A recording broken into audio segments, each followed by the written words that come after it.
Okay, this is just background stuff, shows the vehicle on the pad. This shows Bob Crippen getting ready to fly, and there's me, and you can see my big project a week before flight was getting bigger United States flags put on our pressure suits. And the reason for that was one of these bureaucrats told me that it had to be a small flag to balance the Space Shuttle program, and I pointed out to him that the United States was bigger than the Space Shuttle program. This shows us in the van, the traditional van that had been carrying Apollo crews out, that we rode out and going into the white room of the vehicle. Everybody had to wear those little masks, theoretically, for our last week there so that we wouldn't contaminate them or something. They found that nobody at the Cape got sick from us being around them. This is shutting up the hatch just prior to launch, and that's John said it gets kind of lonely out there. This is high-speed ignition of the three main engines. The vibration in the cockpit was very low at this time after the engines light off. The instruments just a little blurred, but you could read every one of them. And look at those babies come up to speed. This is from the cockpit. Shows how the vehicle moves back and forth there. And this is high-speed photography of the bolts blowing and the solid rocket motors lighting off. And all that, this water spray right there where they're trying to keep things cool and not having much luck. And this is very high-speed photography. Because when it lit off, there was a couple of thumps, and we started moving up very slowly. These are, look at these beautiful shocks coming out of the main engine at liftoff, and it's moving a lot faster than that. This shows how close it comes to the intertank access arm, which has always worried me some. It's really getting up and going. John and I expected a real hard kick in the pants. There shows that what it looked like out John's window. It's called tower clear right from the cockpit. But it was actually a really very smooth liftoff with very little shaking associated with it. There's the roll program to head us out over the ocean. And the vehicle is, the cockpit vibration is such that you can still read all your instruments in there, and maybe it's maybe 10 cycles per second. This shows the roll program from inside the cockpit out the side window, and it's a thing of beauty. It's just as smooth as glass. There's no accelerations involved, and this shows the vehicle speed picking up. It's probably about ready to go supersonic right now, almost going straight up. And we said that's what it was going to do, but I didn't really believe it would, but it did. We were getting a little lost on our trajectory here that we're still analyzing right now. Also, I was seeing some debris coming off from up over the nose that was coming back and hitting the windscreen and going over the top of the vehicle that we weren't sure what it is, like ice or soapy. That's the stuff on the external tank that they're still analyzing. I believe that tail is about 750 feet long, and maybe you can see it better from here, maybe 600-700 feet long, maybe 150, 200 feet wide. It's really impressive. I'm glad we couldn't see that. Thank goodness for no rearview mirror. The ride was very smooth throughout this. Up in the transonic phase, it shook just a little bit. They're coming through Max Q. This is a camera inside the inside the orbiter from the ET doors and shows the external solid rocket motor separation. Isn't that a spectacular shot? And then we show it again from inside the cabin, although the light is much brighter than this. The big flash across the windscreen. This shows that we never saw these pictures, but here's the picture of separation outside from high-speed cameras. And isn't that terrific? From onboard sensations, the only thing we really saw was the flash of light and our normal avionics cues that we had dumped the solids. We did not see them go away nor feel any jolts.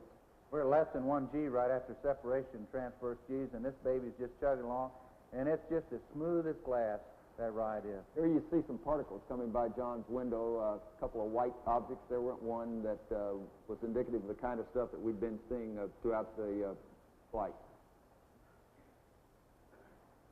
This is this is umbilical separation back in that view that we saw, and this is external tank separation, and it is a spectacular sight. That white particles you see there are ice caused by the hydrogen freezing as it's coming out, and perfectly nominal. There's the fitting that goes up in the orbiter. There's the umbilical plate, and there's the tank.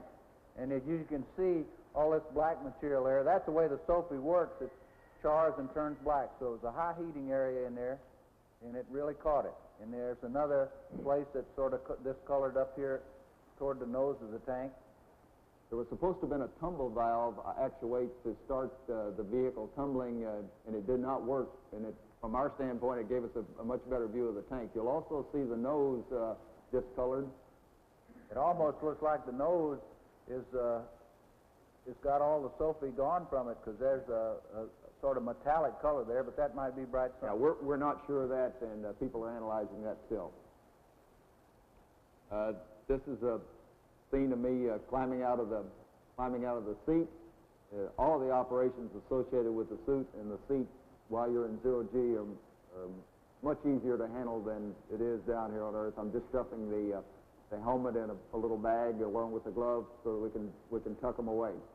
There's quite a few connections associated with that suit, but it's no real problem to handle it all in zero-G. In 1G, we had a lot of problem with this helmet. It was always bumping into the hand controller and firing things. There, you see it's up there out of the way. We finally got it right. That floats nicely. I'm not going to tell you this picture was made right after we got into orbit, because I don't think either one of us is that gutty, but we made it later on and then ran it backward. Actually, we did a suiting exercise while we were on orbit just to make sure that we could get in the suits and get back in the seats with no problem, and that's when we filmed this. This is two TV cameras muxed together, one on the left and one on the right, shows the initial payload bay door opening. All of that went nice and smooth. You'll notice the OMS pod coming into view right here. This is the first time we saw some tiles missing off of the OMS pod.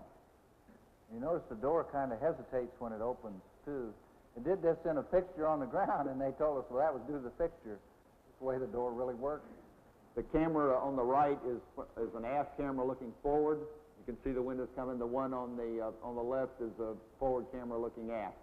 That door operations went as smooth as it could be, which I was mighty happy, because I didn't particularly care about the thought of going outside and trying to do anything associated with them. This is a view panning the outside that shows the radiators deployed out there. That's a beautiful, beautiful shot with the television. You can also see those radiators when you look out your forward windows, which surprises us a little bit. This is an ops mode 8 check out of the hand controller. You move it full throw, and then you read on the cathode ray tube, which is where I'm looking, to see if the hand controller is working properly. And this is very exciting. A little bit of this will last you about 6 months. This shows a camera forward in the cockpit looking aft, and with John coming out of the seat. This was actually some TV stuff that we did for a status report.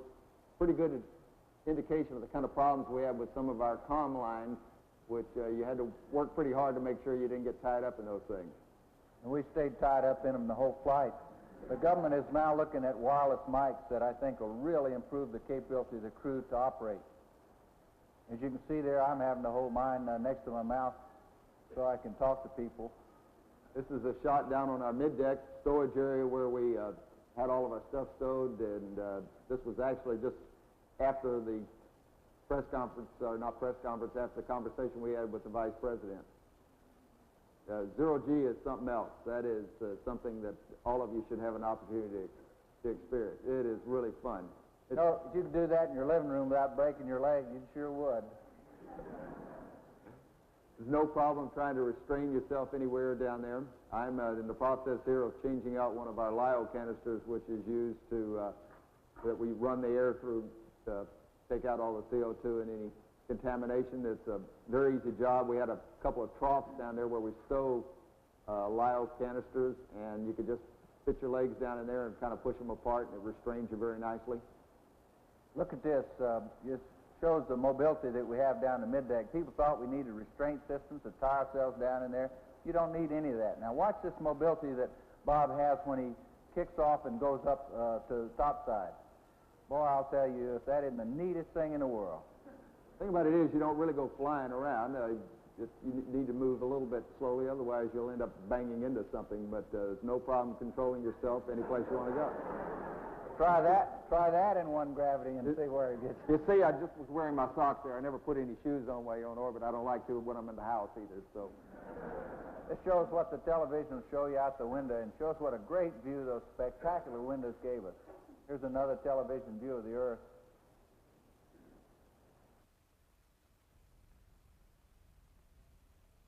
Now we're coming up to the reason I was glad I was flying with a guy like John that's got all the experience. We're getting ready to come home, and sitting beside a man that knows space testing like he does made you feel mighty good.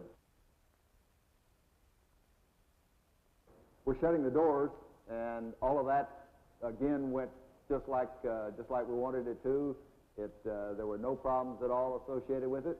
You can notice there's a little bit of jerky motion when it comes down. We were lowering the starboard door down easy, and you'll notice it bounces pretty good, which we're having to pass on to other following crews to make sure that when they close it, they don't have any problem with overlap. Got it all tucked away, and we're ready to come home. Now this had them stretch this picture because in the real world there was a beautiful pink up here due to the heat. This is the first part of entry, and there's the sunrise coming up, and we're moving along at about 300,000 feet, and we're just about to 265,000 feet where we go on our first roll reversal, and you'll see that pretty shortly. Now we're moving pretty fast, but not quite this fast. Yeah. That's the first roll reversal. And here's the second roll reversal. It's done at Mach 18.5, and this is at 2 frames a second, so we're moving 6 times faster than we would in the real world. 12 times maybe, yeah. Mach 18.5, and you really see those clouds go by even in the real world, but it's not quite this fast. You certainly. The next roll reversal is at Mach 9.8. There it goes. We did the roll reversal a little bit slower than that, too. Yeah. And here we come back at the 4.8 roll reversal, and that's Bakersfield out there. Coming across the hatch key in the Sierras. And the vehicle sort of rolls wings level, and this is about at 80,000 feet, and then we went to real-time photography, which is only twice as fast as happens in the real world, and as you can see, everything is slowed down quite a bit. We're pretty high right now, maybe 75, 80,000 feet, coming across the lake bed areas that we told you all about. There's China Lake up in that area, up in there, and you can see it out the left window. There's Cuddyback, that Pork Chop Lake coming into view at the top. Right at the top. We're coming out to swing around the heading alignment circle, and it sure is a beautiful view. Looking out that window, you can see everything you need to see. There was just no doubt in our minds that we knew exactly where we were in the flight, even by comparing what we had on our normal ground track with what we're seeing on the instrument. There are 3 sisters up there. The ride-in up to this point had been nice and smooth, and the vehicle controls really tight. It's a nice handling space. Chase plane joint up there. And we're getting ready to go in the turn around what we call our heading alignment circle. That's the Mojave River, which is mainly a dry lake bed, or dry riverbed out there. John is driving the vehicle at this point in time, and it's really handled nice. We were right down the middle of the corridor all the way. The remarkable thing about the space shuttle is it's all electric, and when you move the wings somewhere, they stay there. You put the nose somewhere, and it stays there. It's just an admirable handling vehicle. You couldn't ask for anything as responsive, and as for this kind of a job, it does it exactly like you want it to.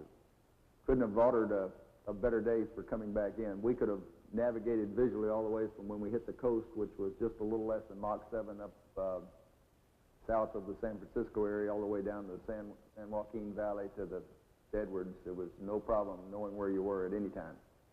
There's the highway north of Edwards there, and you swing across the lake bed, and it's kind of hard to see at first in these films, but there's the old aim point right there. We're starting to come down the glide slope there. The runway's still hard to see there. We have some aim lights that give you an indication of what your glide slope is out there that we refer to as PASI lights. We also had locked onto a microwave landing system, and all of those ended up agreeing right on as to where we were, no doubt whatsoever. Here's our old chase plane. He's flying back and forth across the bottom of the vehicle, taking pictures to see if there's any tile damage that would not show up. You know, they thought they might get some from the rocks and everything on the desert floor, so he's covering that right now. And chase plane did a real terrific job. The vehicle is very easy to control in this flight regime. We're about into pre-flare right now. And I was flying about 285 knots at this point. We're like about a 20-degree glide slope. Everything was just as smooth as could be. we're going into pre-flare, and this is how it looks out the window. You may be able to see 2 or 3 of those lights. Two white lights is what we're looking for. There are 2 there. We start our pull-up now, and there'll be 3. You'll see the 3rd one come on. So we're on a 20-degree glide slope to pre-flare, which means we can only land right down here at the touchdown point. Here's the wheels coming down. The wheels really snap down fast. They're much faster than what I anticipated them. And there's a couple of big black marks you'll see coming up here pretty soon. There they are. That's the touchdown point, and here we go, boy. What a machine. It didn't know about that. Supposed to land on the touchdown point. But actually,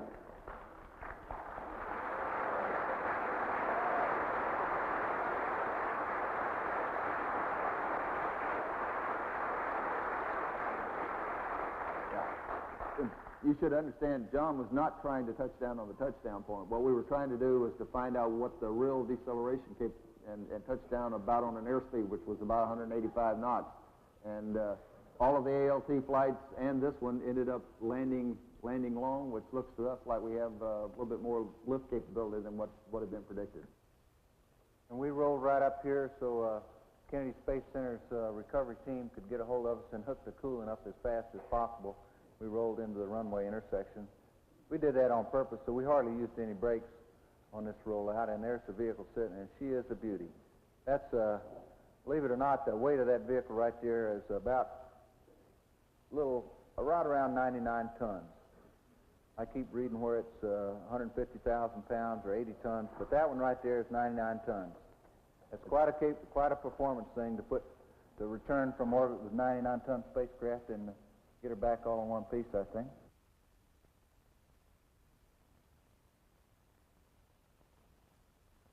This is from the cockpit. Shows how the vehicle moves back and forth there. And this is high-speed photography of the bolts blowing and the solid rocket motors lighting off. And all that, this water spray right there where they're trying to keep things cool and not having much luck. And this is very high-speed photography. Because when it lit off, there was a couple of thumps, and we started moving up very slowly. Look at these beautiful shocks coming out of the main engine at liftoff, and it's moving a lot faster. Nobody at the Cape got sick from us being around them. This is shutting up the hatch just prior to launch, and John said it gets kind of lonely out there. This is high-speed ignition of the 3 main engines. The vibration in the cockpit was very low at this time after the engines light off. The instrument's just a little blurred, but you could read every one of them. Look at those babies come up the speaker now. This shows how close it comes to the intertank access arm, which has always worried me some. It's really getting up and going. John and I expected a real hard kick in the pants. Here shows that what it looked like out John's window. It's called tower clear right from the cockpit. But it was actually a really very smooth liftoff with very little shaking associated with it. There's the roll program to head us out over the ocean. To balance the Space Shuttle program, and I pointed out to them that the United States was bigger than the Space Shuttle program. This shows us in the van, the traditional van that had been carrying Apollo crews out, that we rode out and going into the white room of the vehicle. Everybody had to wear those little masks, theoretically, for our last week there so that we wouldn't contaminate them or something. They found